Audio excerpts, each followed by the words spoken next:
Je vous ai pas dit, je suis passée sur RMC Story, sur Estelle Denis. Et le sujet du jour, vous savez quoi? C'était sur les Airbnb. Je vous laisse regarder ça. Parce que Gaël, sur la fiche, il y a écrit que vous avez 7 logements en Airbnb, c'est ça? Exactement. C'est votre métier. Oui, c'est mon métier. Je suis décoratrice d'intérieur et je suis également aussi host sur Airbnb. Donc, soyons clairs, pour ceux qui ne sont pas familiers, vous avez acheté 7 appartements que vous mettez sur Airbnb.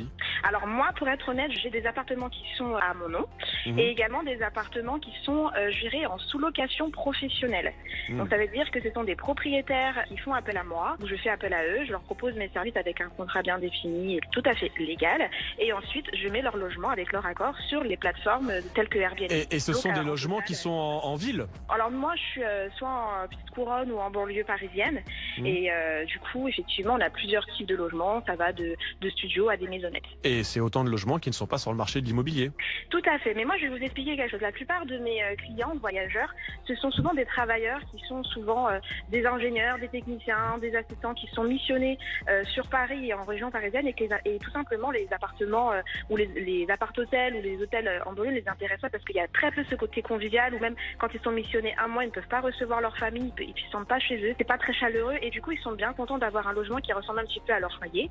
Et deuxième point, c'est que si on avait un système en France qui permettait aux propriétaires, lorsqu'il y a des squattages, lorsque les paiements ne sont pas dus, combien de propriétaires se retrouvent avec des logements qui, bien évidemment, ils ont voulu louer en classique, mais que malheureusement, il y a vraiment un problème à ce niveau-là, au niveau tout simplement... Oui, que c'est plus risqué de récupérer. faire un bail classique avec un locataire longue durée, etc. Ouais. Même si, depuis quelques mois, on en a parlé sur Les RMC, histoires, ouais. il y a aussi des locataires Airbnb qui deviennent squatteurs. Ça existe aussi, on n'est pas complètement à l'abri, mais j'entends bien que ça vous rassure, Gaël.